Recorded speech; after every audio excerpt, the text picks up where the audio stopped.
أعوذ بالله من الشيطان الرجيم. بسم الله الرحمن الرحيم. الحمد لله وحده، والصلاة والسلام على من لا نبي بعده، صلى الله عليه وعلى آله وأصحابه وأتباعهم بإحسان إلى يوم يبعثون. السلام عليكم ورحمة الله وبركاته. أما baada ya kumshukuru Allah subhanahu wa ta'ala na kumtakia rahma na amani mbora wa viumbe Mtume alayhi salatu wassalam pamoja na masahaba zake na wafuasi wake mpaka siku ya Kiyama, biidhnillahi ta'ala tutakuwa ni wenye kuendelea tulipoachia katika silsila ya darsa zetu za sira ya Mtume sallallahu alayhi wasallam. Ikhwata alkiram,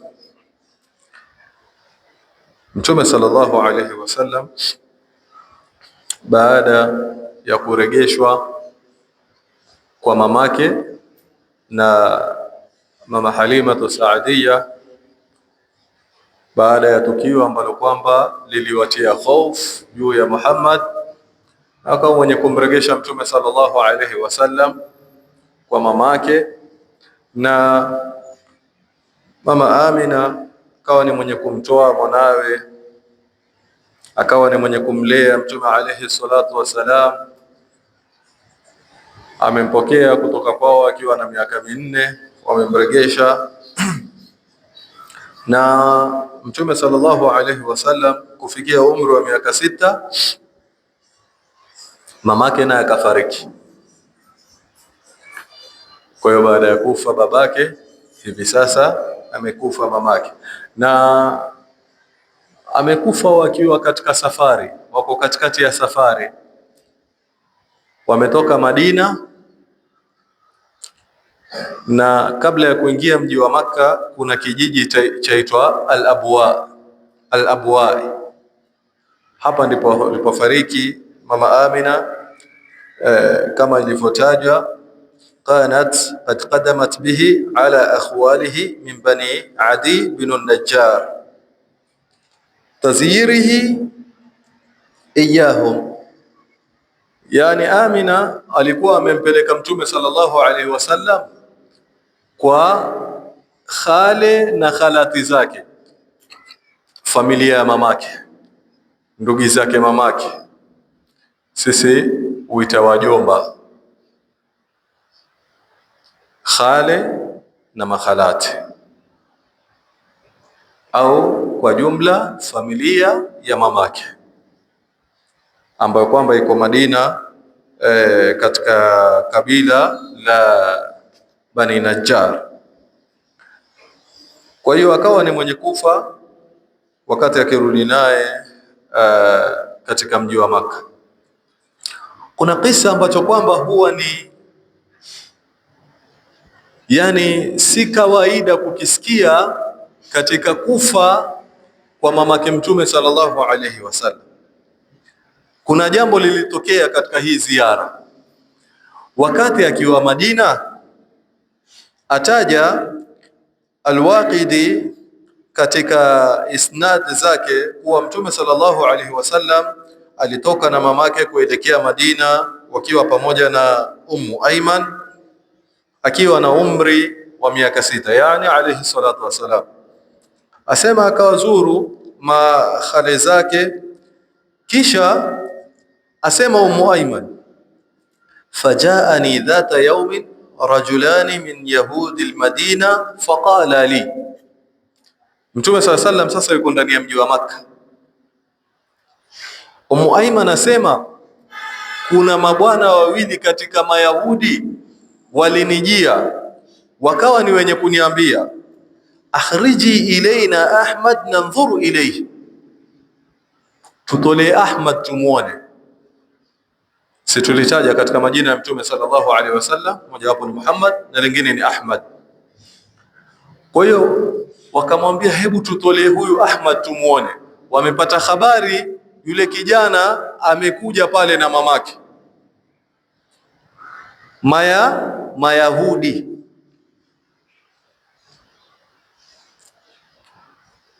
na hili linahusiana na tabia zao mpaka leo zile ambazo kwamba twaziona.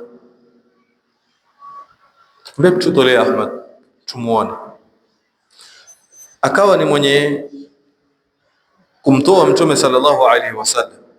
Kijana huyu wa miaka 6, wakamwangalia Mtume sallallahu alaihi wasallam, fanadhara ilayhi, wakamwangalia, waqallabahu, wakamgeuza, yani wamwangalia alafu kisha wamgeuza.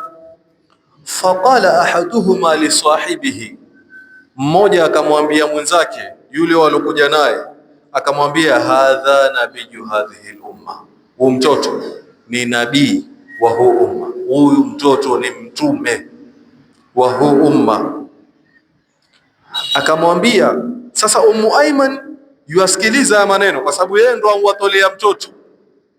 Wao walimrequest Ummu Aiman awatolee mtoto, kwa hiyo yuasikiza maneno. Mmoja amwambia mwenzake hadha nabiyyu hadhihi al-umma, huyu kijana ni mtume huu wa huu umma.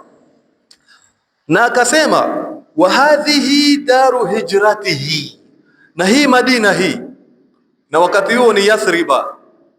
Hii Yathriba aliyokuja ukijana ndiyo nyumba ya kuhamia kwake, atafanya hijra huyu kuja katika huu mji. Hii ndiyo nyumba ya hijra yake. Wasayakunu biha min alqatli wasabiyu amrun adhim, na kutokamana na hilo, hiyo hijra yake kuja Madina, kutokamana na hili jambo lake huyu, kutakuwa na vita na utekwaji nyara, yani katika utumwa, jambo ambalo kwamba ni kubwa, jambo zito. Yani kutakuwa na mshike katika hili jambo lake huyu, katika huku kuhama kwake katika mji wa Madina. Habari zikamfikia mama Amina, na kama mzazi yoyote hasa mama ansikia neno hili juu ya mtoto wake, atafanya nini? Atapatwa na hofu, bila shaka atapatwa na hofu. Akawa ni mwenye kutoka haraka na Mtume sallallahu alaihi wasallam. Ziara ikakatizwa, akarudi naye Makka. Wakiwa njiani kutokamana na safari kama hii, ndio akawa ni mwenye kufariki mama Amina. Kwa hiyo sasa Mtume sallallahu alaihi wasallam, mtoto wa miaka 6, akawa yatima kamili, hana baba hana mama. Akawa ni mwenye kuchukuliwa kulelewa na babu yake Abdul Muttalib. Abdul Muttalib huyu ni nani? Ni babake Mtume sallallahu alaihi wasallam. Baba yao kina Abdullah na kina Abu Talib na wengineo katika watoto wa Abdul Muttalib. Na Abdul Muttalib aliishi naye kwa miaka 2,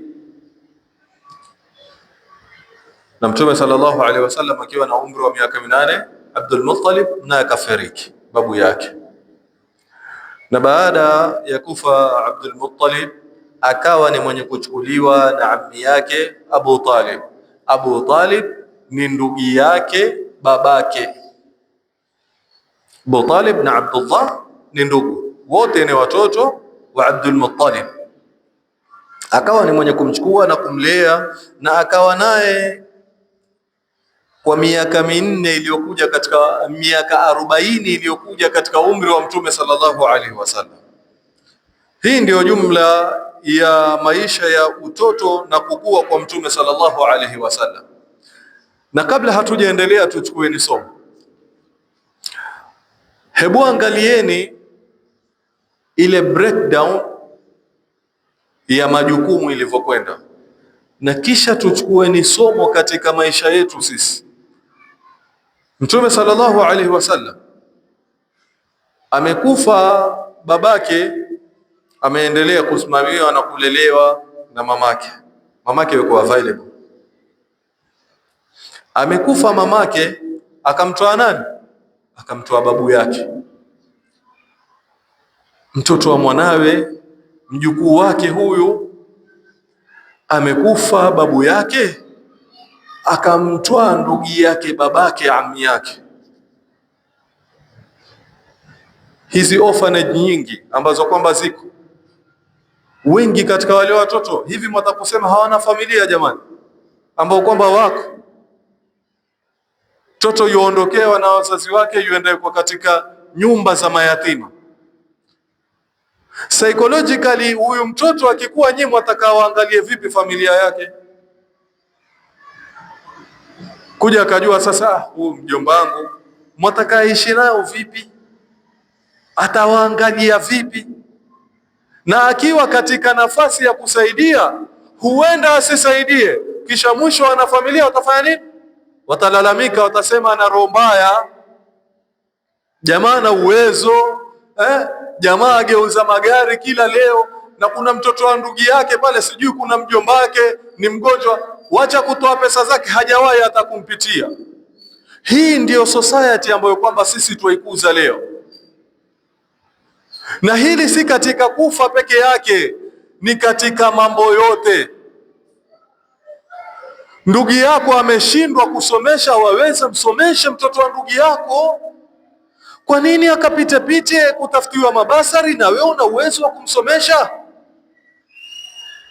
Wewe yani wasema jukumu lako watoto wako peke yake, na wengine ni kwa yule utakayependelea. Yani ukifanya fabiha wa neema na barakallahu fik, na usipofanya huna lawama. Lawama unayo. Anaposhindwa ndugu yako katika hali za kimaisha, basi jukumu la watoto wake la kuangukia wewe. Wewe ndio damu yao, wanao wewe. Na ndio maana watoto wake, ikiwa mabanati huwezi kuwaoa, kama si jukumu lako, basi ina maana hata kama ana binti waweza ukamuoa. Mbona humuoi? Kwa sababu ni mtoto wa ndugu yangu, siwezi kumuoa.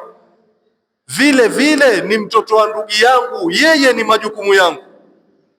Hawa hata si Waislamu, lakini angalia mpangilio wa kimaisha, na mpaka mbele ilikuja ikaendelea hivi kwa jambo ambalo kwamba tutalitaja huku mbele. Na hapa inayofuata tutataja matukio ambayo kwamba yametokea katika maisha ya Mtume sallallahu alaihi wasallam kabla ya utume wake, na ni mengi, lakini insha Allahu taala tutataja baadhi, kwa sababu hatungependa kukaa sana katika maisha kabla ya utume wa Mtume sallallahu alaihi wasallam. La kwanza ni kuwa Mtume sallallahu alaihi wasallam alikuwa ni mwenye kuhifadhiwa na Allah subhanahu wa ta'ala kutokamana na madhambi. Kuna mambo wakati huo katika mujtamaa wao ilikuwa si makosa, mambo tu ya kawaida, wala haihesabiwi ya kuwa mtu akifanya mfanya jambo la aibu. Kwa mfano, Mtume sallallahu alaihi wasallam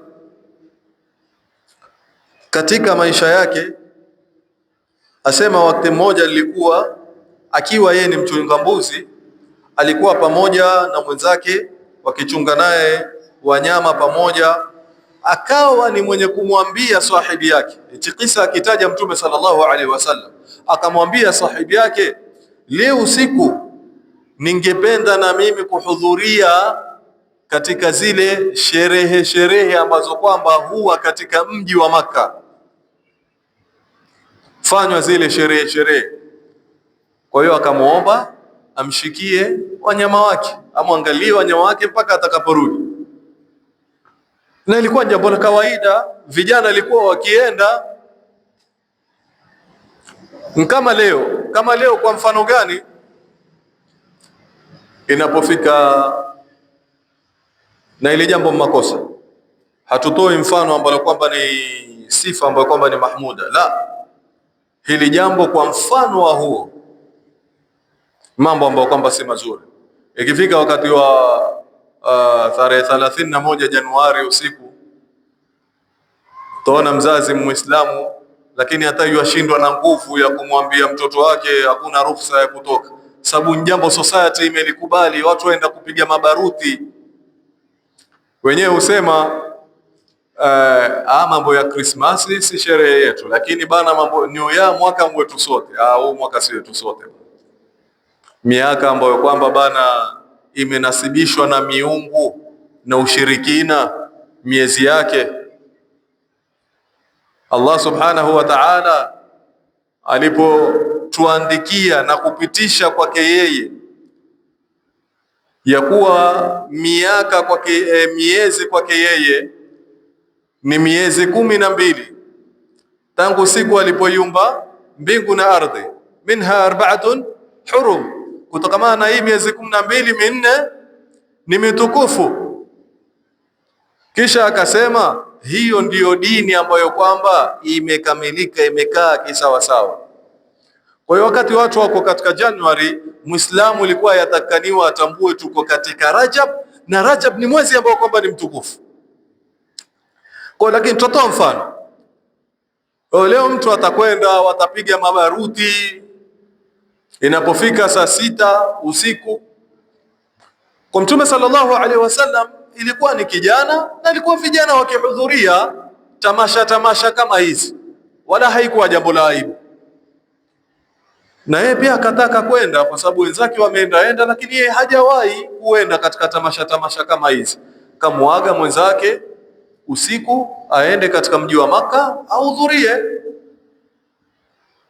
Asema nilipotoka na nikaelekea katika mji wa Makka, mpaka nimeingia katika mji wa Makka, alipofika katika range ambayo kwamba yuwasikia ule mziki sasa, zile ngoma, Allah subhanahu wa ta'ala akamziba masikio yake, kisha akaanguka kwa usingizi mzito sana, mpaka akija kukipambauka akiamka, kuisha sherehe kuisha, ngoma zinkwisha, kila mmoja hata ameamka na shughuli zake. Basi akarudi, na siku ya pili kukawa na shughuli nyingine pia, akawa ni mwenye kumwaga rafiki yake na wakaeka miadi kama ile ya mwanzo, akawa mwenye kutoka. Na kama ilivyotokea jana yake, alipoingia katika sehemu ya kuwa yuwasikia zile ngoma na mziki, Allah subhanahu wa ta'ala akawa ni mwenye kuziba masikio yake na akaanguka kwa usingizi ambao kwamba ni mzito. Akiamka habari zimekwisha. Mtume sallallahu alaihi wasallam akasema basi yatosha, hii ni dalili kutoka kwa Allah subhanahu wa ta'ala, ni dalili kutoka kwa Allah subhanahu wa ta'ala ya kuwa hili jambo mimi sifai kulifanya. Akawa ni mwenye kuachana nalo. Na wallahi ikhwatul kiram, kuna wakati sisi hunuia kufanya mambo ambayo kwamba hayamridhishi Allah subhanahu wa ta'ala, na Allah subhanahu wa ta'ala akatuwekea vikwazo, si mara moja si mara mbili. Basi tusishindane na kung'ang'ania uovu. Ziko sehemu Allah subhanahu wa ta'ala hutuhifadhi sisi. Mtu akataka kufanya jambo fulani, ni pia pressure au ni tamaa ya mali, kisha Allah subhanahu wa ta'ala akawa ni mwenye kumhifadhi kwa njia zake ambazo kwamba yajua yeye. Yani binafsi wataka kufanya jambo, kisha Mwenyezi Mungu akawa ni mwenye kukufungia zile njia za kulitekeleza lile jambo, akawa ni mwenye kuachana nayo haya masuala Mtume sallallahu alayhi wasallam, na akawa mwenye kuelewa hii ni dalili kutoka kwa Allah subhanahu wa ta'ala. Mfano mwingine ambao kwamba umetajwa na Zaid bin Haritha aliyekuwa mtumwa wa Mtume sallallahu alayhi wasallam.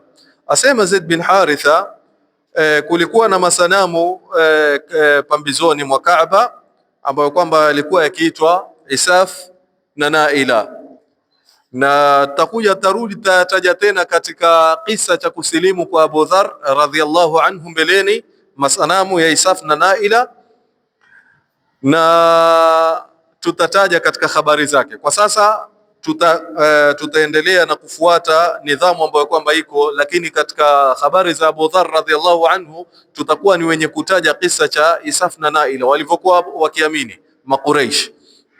Asema washirikina walikuwa wakifanya tawaf, katika ada zao ni kugusa haya masanafu Isaf na Naila, na Mtume SAW akija katika Kaaba katika hali ya kufanya tawaf, ibada ambayo kwamba si ya washirikina, haikuwa ya waabudu masanamu, kwa sababu Kaaba ni tukufu kuanzia mwanzo, ikawa limezungushiwa najisi ya masanamu. Sasa Zaid bin Haritha alipofikia yale masanamu, Mtume sallallahu alaihi wasallam akamwambia, la, usiguse. Akamkataza Zaid bin Haritha asiwe ni mwenye kugusa masanamu kama yale, kwa sababu ilikuwa katika ada zao na katika ibada yao katika kuyagusa masanamu kama haya, na ni katika kuyaheshimu na katika ibada. Mtume sallallahu alaihi wasallam akamkataza Zaid bin Haritha juu ya kuwa mwenyewe alikuwa hafanyi hivyo. Wajua kuna tofauti kati ya mtu kutofanya jambo kwa instinct yake ya ndani, kisha baadaye akawaonya na wengine pia. Alijuaje Mtume sallallahu alaihi wasallam ya kuwa kuwagusa ni makosa? Hii yote ilikuwa hidayah na hifadhi ya Allah subhanahu wa ta'ala, kabla hata ya yeye kupewa ujumbe. Na Zaid bin Haritha asema, tulipozunguka tena nikasema wacha niaguse nione kutatokea nini. Kwa sababu kijana hajui, na aliyekukataza pia haja kupa sababu ya kwa nini amekukataza. Na hapa kuna umuhimu sana katika masuala ya ulezi. Angalia tofauti hapa. Zaid amesema ngoja niguse nione kutatokea nini. Huwa kuna kitu yaitwa curiosity. Unapomwamrisha mtoto wako jambo, kuna wakati hajafikia wakati wa kufahamu, utajaribu kwa kiasi unachoweza kumweleza kwa zile fahamu zake za kitoto. Walakini akifikia umri wa kufahamu, sisitiza katika fahamu juu ya ile amri. Mtu awe ni mwenye kufahamu na aibebe yeye kama yeye. Yani mwamrishe mtoto wako swala, anapofika umri fulani mueleze ulazima wa swala waingia wapi, ili aibebe ule ulazima katika kichwa chake, na ile amri aibebe yeye kama yeye, asiibebe katika kukuridhisha wewe babake. Hau unapokuja ukafariki, au ukiwa na safari, ukiwa mbali, au mabanati zetu wakawa wanajistiri katika kuturidhisha sisi, kisha wanapokwenda ni high school ama ni katika universities, wanakuwa ni wenye kuzibwaga jilbab zao. Wallahi ikhwata alkiram, kisa ambacho kwamba mimi nilikiishi na nikakishuhudia kwa nafsi yangu, kwa binti ambaye kwamba alikulia katika stara, atoka na maniqab, na miaka michache hapa Pwani University ikawa yatembea na vishoti, hakutoa niqab, hijab yake haikuwa loose, sio kwa ilianza kuwa loose, alitembea na vishoti na nyele kaka, yani kama binti yani wa kinasara kule Europe kule. Ndugu yake kakake akija kustaki yualia kwa uchungu. Sasa utashangaa imekuwaje akatoka pale akafikia huku. Utakuta wingi atavaa ile hijab, atajistiri vizuri. Ukija ukimuuliza, wakija katika michanganyiko kama hii, akija akiwa challenge, nanyi kujifinika finika kweli, yani hausikii joto, ama akarushiwa kila aina ya maneno, hana substance ya kuweza kuihami amri ya Allah subhanahu wa ta'ala. Mpaka mwisho yajiona kihakika yeye ni mshamba, basi yofanya nini? Polepole yuatoa. Kwa hiyo angalia, Mtume SAW amemkataza, lakini Zaid akasema ngoja niguse niangalie itakuwaje. Wallahi baada ya risala haya maneno haiwezekani kutoka kwa Zaid bin Haritha, sababu amejua uchafu wa masanamu. Alipojaribu, Mtume SAW akamrejelea akamwambia, wewe hukuonywa usifanye hivyo? sikukukataza kufanya hivyo. Yani Mtume sallallahu alaihi wasallam, ile hidayah ambayo kwamba Allah subhanahu wa ta'ala na hifadhi ambayo kwamba alikuwa yomweka nayo Allah subhanahu wa ta'ala, alikuwa akiitekeleza mpaka kwa wakaribu wake. Na ndio maana katika masahaba wa Mtume sallallahu alaihi wasallam ambao kwamba hawana historia ya kuyaheshimu kuyaabudu masanamu, nani? Ali bin Abi Talib. Si Ali bin Abi Talib hakuwahi kabisa kukaribia katika ibada za masanamu, sababu Ali bin Abi Talib alilelewa katika nyumba ya Mtume sallallahu alaihi wasallam. Na ndio twarudi katika mfano wa masuala ya majukumu. Abi Talib ambaye kwamba alimlea Mtume sallallahu alaihi wasallam, baada ya kufa babu yake, huku mbele kuna wakati maisha yalikuwa magumu, Mtume sallallahu alaihi wasallam akajitolea. Ni kazini yake huyu, ni mtoto wa ammi yake huyu, ndugu yake. Kaambia, ammi, basi naomba unipatie Ali niishi naye mimi, ili yeye apate wepesi. Kwa hiyo Ali bin Abi Talib alikuwa alilelewa na Mtume sallallahu alaihi wasallam, likuwa katika nyumba ya Mtume sallallahu alaihi wasallam. Na ndiyo kwa njia hii ikawa hawakaribii, kwa sababu Mtume sallallahu alaihi wasallam abadan qattu hakuwahi kuyaheshimu masanamu, hakuwahi kuyapatia heshima, hakuwahi kuyaabudu, hakuwahi kuyapatia tahiyya, salamu kwa hali yoyote. Na kwa nafsi yake kitabia ilikuwa yuichukia ibada ya masanamu. Hajateremshiwa risala, walakini ikawa yuichukia. Ni katika hifadhi na hidayah ya Allah subhanahu wa ta'ala.